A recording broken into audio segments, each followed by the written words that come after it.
I try to communicate joy, love, and acceptance in everything that I do. 'Cause I was so inspired when I would watch Charlie Chaplin to see that beauty of humanity come out, like really shine. That's been the driving force of my art.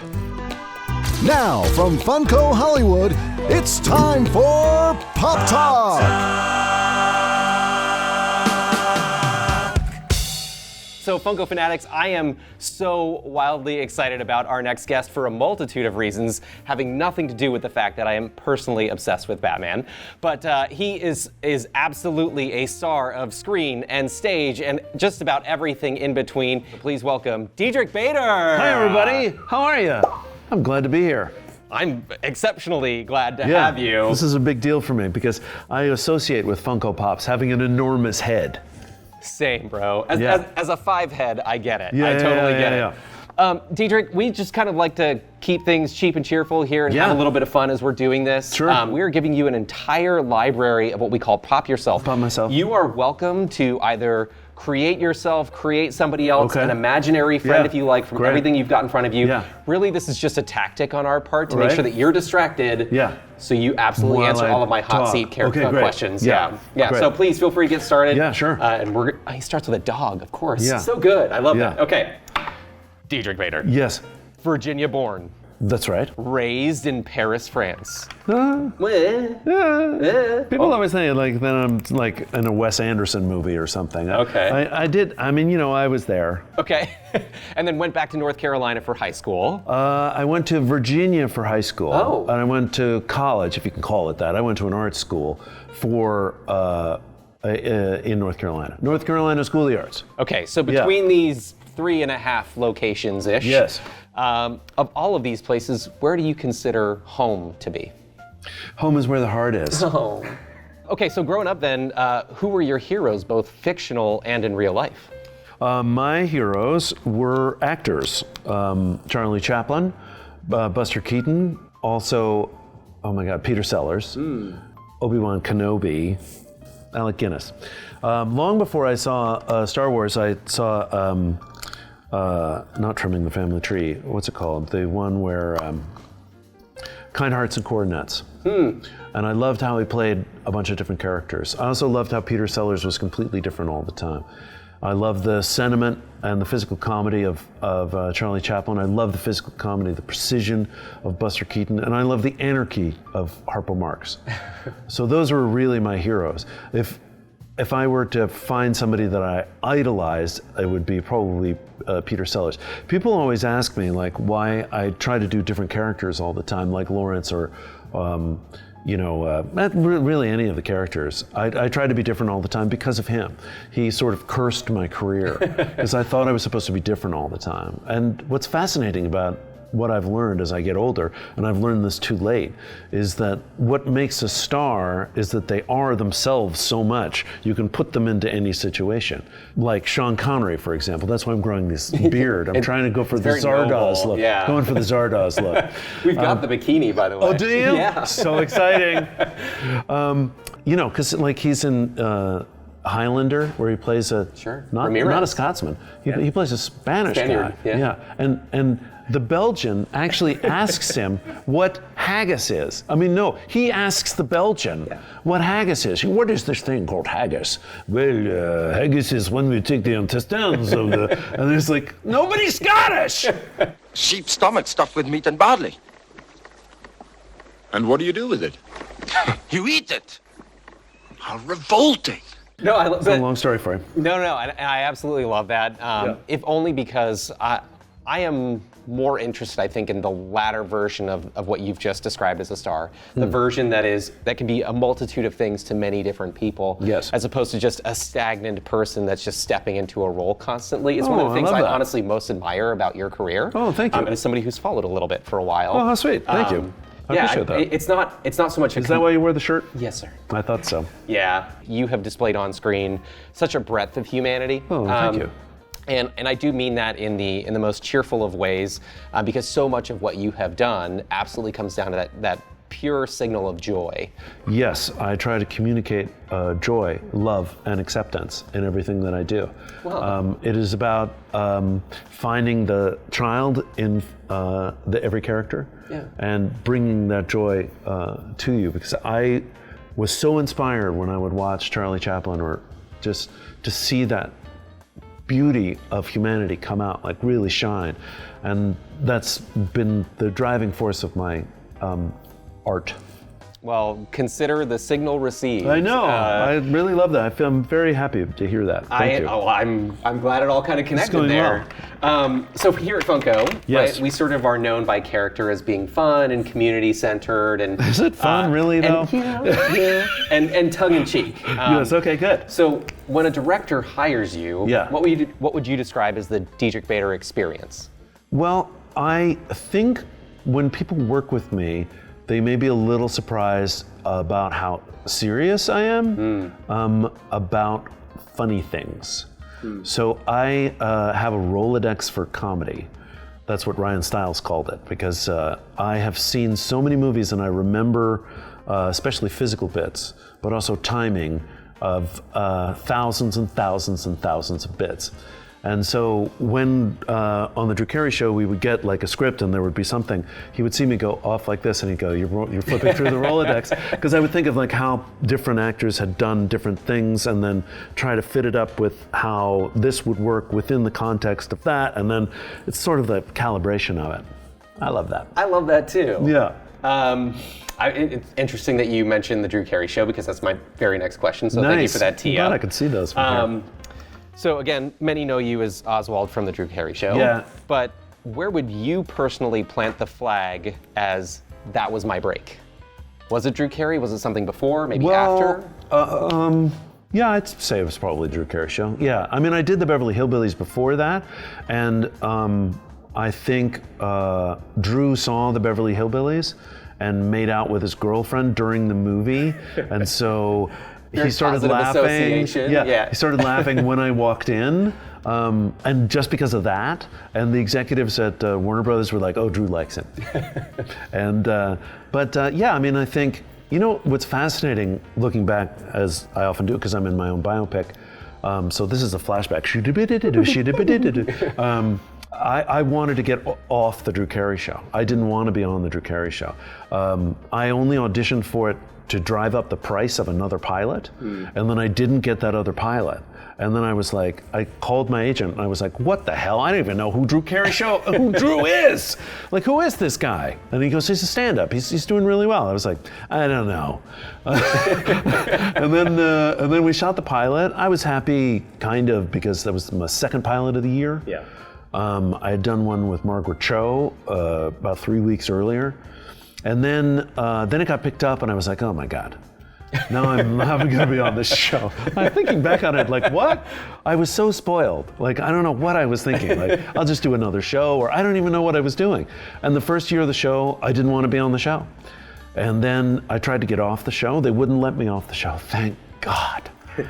And then the second year, we got some good numbers. The crowds were great. They started pairing me up more with Ryan Stiles, where it was just like a comedy duo situation. Did you know Ryan before? No, he was cast as Lewis, I as Oswald, but we weren't really a team the first year. Got it. And then we became like a duo the second year. And the more I rehearsed with Ryan and performed with Ryan, the more I realized what a genius he is. Yeah. Every suggestion that he gave was not a passive-aggressive, like, some actors will say things that are going to undercut your performance. Everything Ryan did was suggestion of something that would genuinely make it better. And then we had this relationship that was really beautiful, where we supported each other, like we looked out for each other, because the directors would change. Sometimes the writing was great, and other times it was like, you know. And so we would look out for each other, try to find things with each other, and it was a really, really great experience. So in the second season, I was really happy, because I was like doing an under-rehearsed play every week, and the audience were so rock and roll. Like, we came out and they went bonkers. Yeah, it was live in front of a studio audience, right? Yeah, they went bonkers, and it was just really fun. and fun to do. And then I could do my voiceovers on Wednesday morning before the table read Wednesday afternoon. So once a week I would work in cartoons, and the rest of the time do the Drew Carey Show. Easy schedule. We didn't have kids, so we would go like on vacations all the time, and it was a really lovely time. As far as a break, I don't know if I've really had a break. I think I've just kept working. Yeah. Well, that honestly says a lot, especially now, right? Yeah. So would you say then that was your made it moment, or was that the moment when you realized you had a career, or have you never hit that? It's just always about the next thing, the next thing, the next thing. I mean, I think it's like the glamour of Hollywood. Like people say like that it's such a glamour. I've never seen glamorous. It's never been glamour. This is the most glamorous experience I've had. Wow. No, it's a lot of people fighting to maintain their place or get a bigger place or a higher, up on the echelon. It's a lot of struggle, and I understand it because my dad worked on Capitol Hill, and as a Democrat, he was the chief of staff of the Senate Foreign Relations Committee during the Carter administration, and had a series of jobs in Washington. Ended up being the Assistant Secretary of State.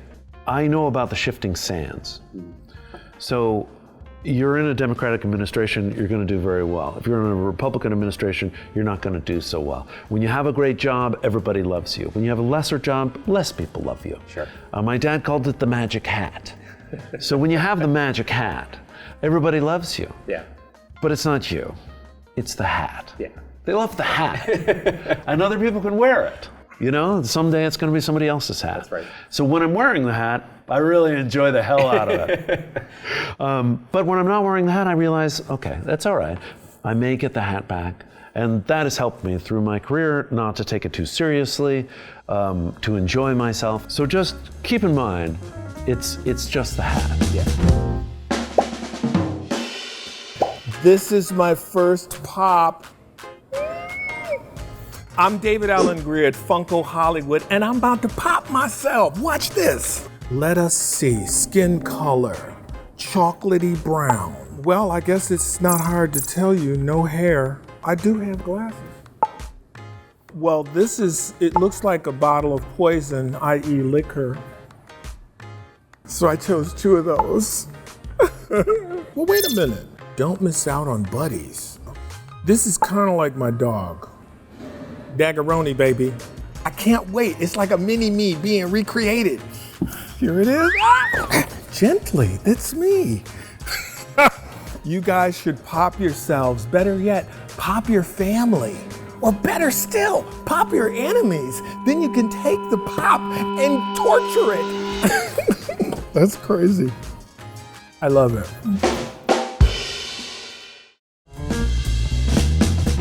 Speaking of gratitude, I owe you a little bit of gratitude. Oh. So this year, my wife and I are celebrating 10 years of marriage. Okay. And the moment I knew that I was at least going to date her was when I asked her, I knew she was a huge Shakespeare buff. And I was like, well, how did you get into Shakespeare? Yeah. She was like, have you ever heard of a show called Disney's Gargoyles? Friends at home, that show is heavily imbued with Shakespearean That's lore right. and Yes, mythology. yeah. And you yourself Yeah. have a claim to fame. You played the capital T, capital H Hunter. Yes. Right? You played Jason on the That's show. it, yeah. When you were doing the show, Yeah. was it just a job? Did you understand what it was in its time? Do you even look back and see it any different now, knowing that it's had such a big impact? Not just for myself, but for so many folks. Jamie Thomason hired me for that.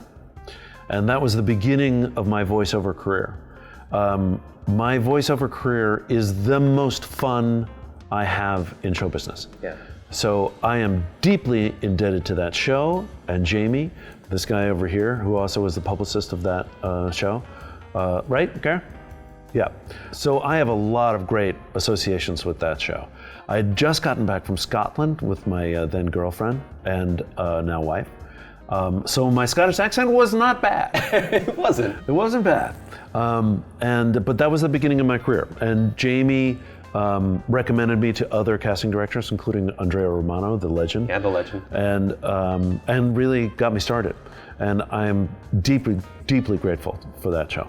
I still have my T-shirt, my Gargoyles T-shirt. I love that. Is it the one with Goliath is like, rah, It's totally in cool. profile? Yeah. We know. We know.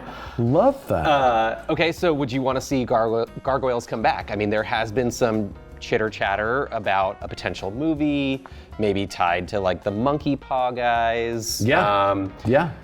So would want to see it come back, yes? Yes. And would you want to be a part of it? And if so, Yes. where would you imagine yourself in that universe now? I think getting the Hunter. Yeah, let's do it. Let's bring him back. I mean, why? From your mouth Yeah. to Xanatos' ears. Yeah, that's right. Let's make it real. Let's That's make it good. real. Yeah.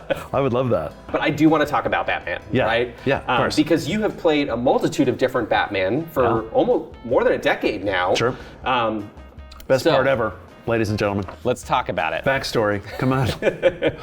I would argue that the two most notable versions that you've touched on today would be Batman the Brave and the Bold, But I'm gonna need all the help I can to take down this escaped con. a personal favorite. Thank you. And the Harley Quinn series, Yes. right?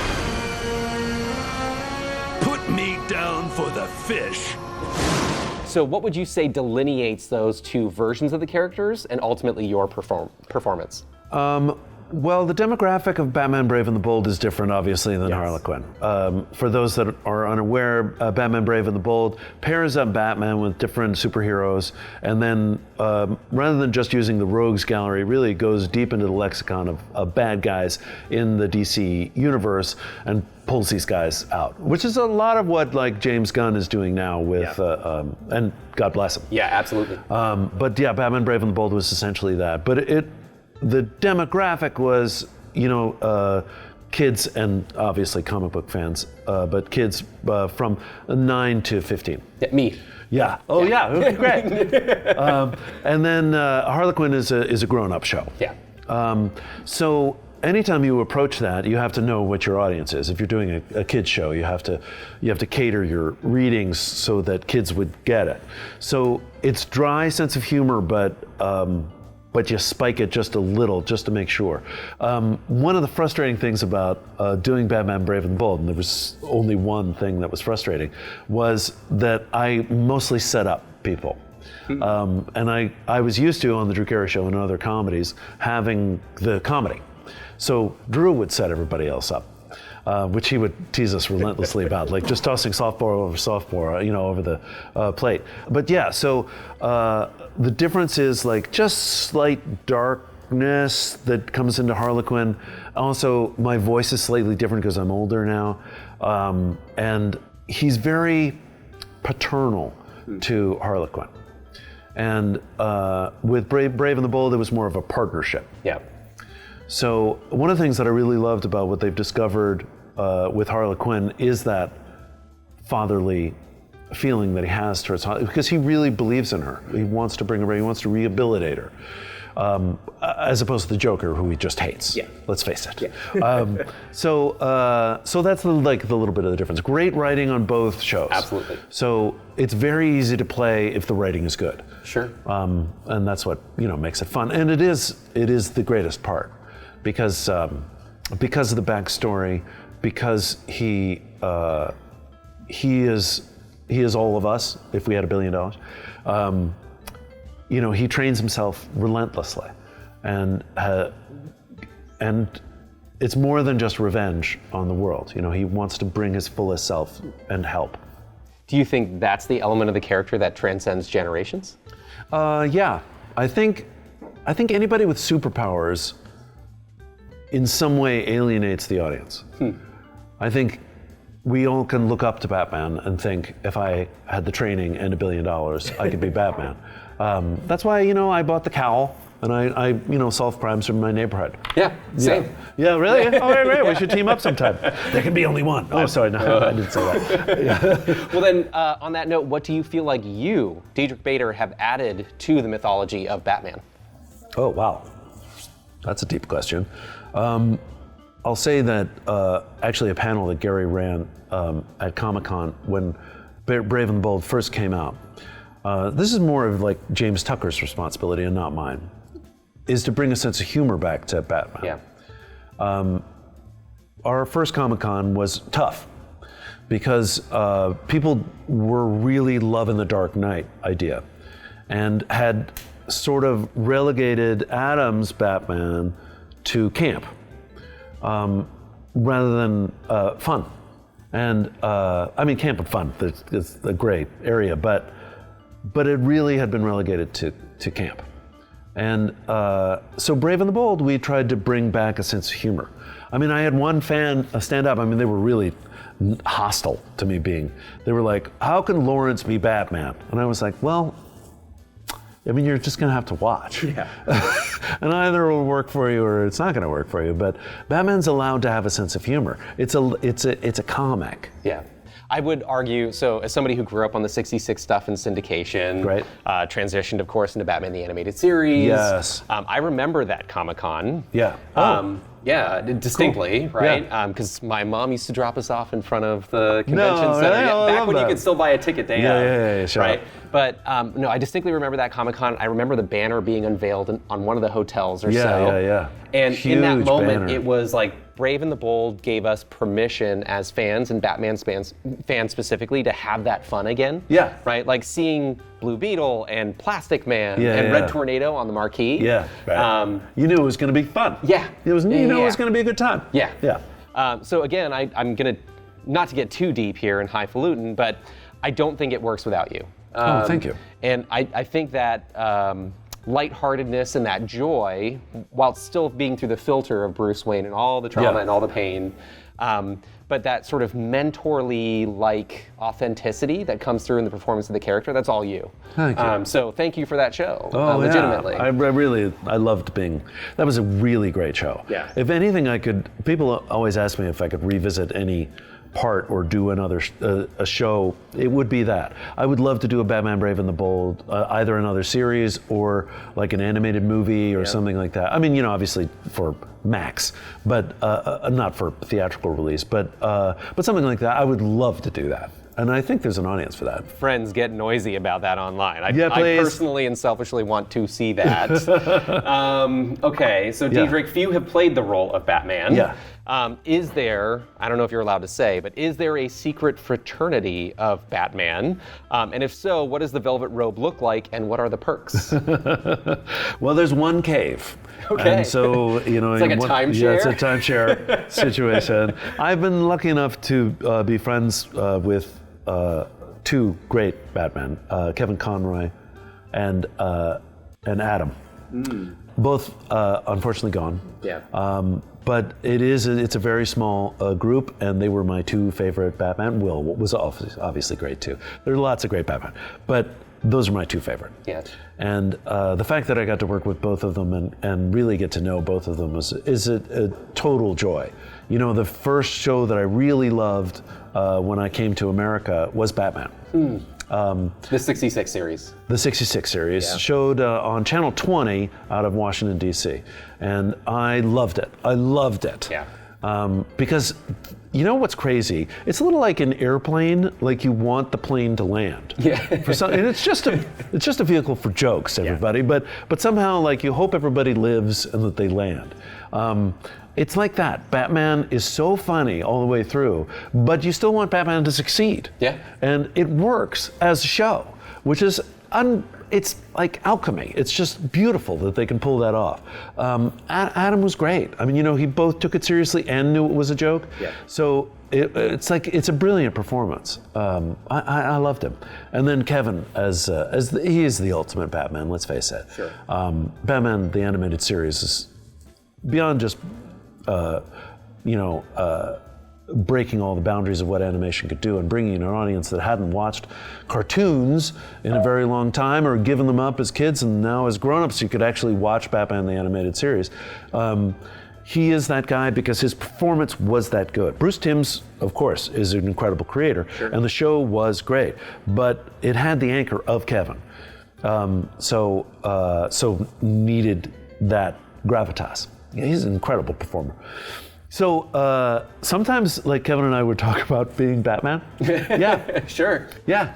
We'd go to either one house, especially during COVID times, because he lived down the street from me. So I would go to his house. He had a pool, so I could bring the kids, or he'd come over to our house. And, our spouses would go off, and we'd end up talking about Batman. Amazing.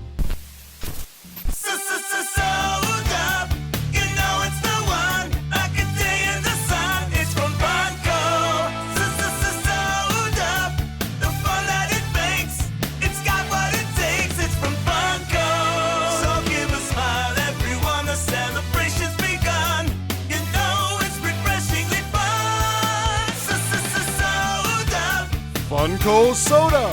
Refreshingly fun for the whole family. Comes in a variety of mouth-watering figures. Collect one or collect them all. Funko Soda is not a beverage. Collect responsibly. Everett, Washington.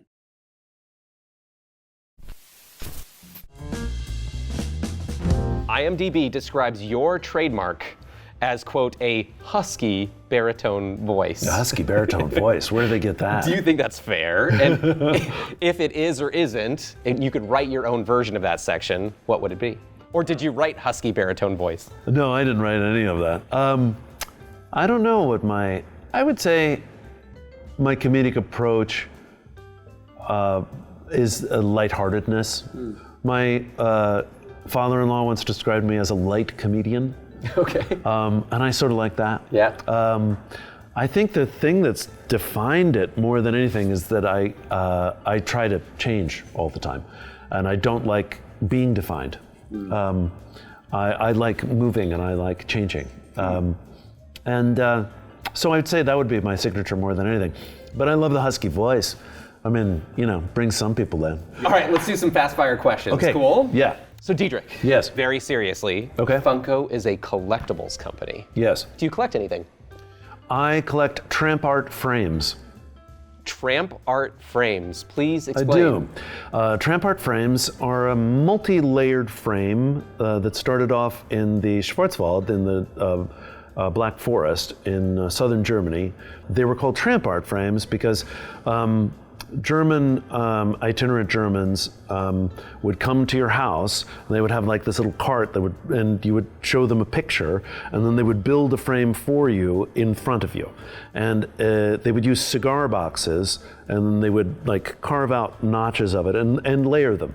There's a ton of examples online. You can see the tramp art. I love tramp art frames, and I have a whole collection of them with my family, different pictures throughout the generations. I feel like I'm learning something here because I've never heard of a tramp art frame. Tramp art frame, look it up. There's a lot of Americans, but they were basically Germans that did it. All right, Mr. Bader. Yes. If you could describe yourself as a 3-course meal, what would each course be? Oh, that's interesting. French onion soup, because it's a little bit salty. And then a nice fish dish, because it's full of protein, gets you up. It's good for you. And then sorbet. It's a good cleanser. What flavor of sorbet? Pamplemousse. Pamplemousse, which is raspberry for those not in the know.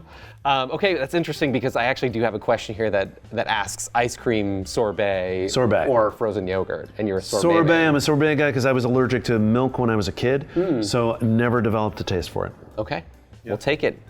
Favorite film of all time? It's a Wonderful Life. The remake or the... Oh! The colorized version, no. What is your favorite holiday and why is it Halloween? It's actually Thanksgiving. Ooh. I love it. Not for its really weird history, which is terrible, but I love that everybody got together and ate. Are you somebody that loves pranks? And if so, what is the greatest one you've either been privy to or orchestrated yourself? We put a full of screws into Drew Carey's luggage. Awesome. And he was stopped at the airport, obviously. All right, Mr. Bader, if you could instantly create a pop of any character you have played from your industrious career, who would it be and Lawrence. why? Lawrence, really? Yeah. Why? Probably because he has the appropriate size head. Okay. Like it's like practically ready to go. No, man. But yeah, probably Lawrence. I mean, Rex Kwon would also be probably a pretty good Funko Pop. Now watch this. I'm just gonna break the wrist and walk away. Break the wrist, walk away. Jeez. Diedrich, what song best describes your life? A Blister in the Sun. Let me go on, like I blister in the sun. Let me go on. Deep questions here. Do you believe in ghosts? Yes. Ooh. Have I've you ever seen had an them. experience? Ooh. Several. Okay. Anything you can share here that is again family friendly? Right behind me. You can see the cold breath and everything. No, but I am going back to one of the places where I did see one. I'm going to go in a month, and I'm super excited about it.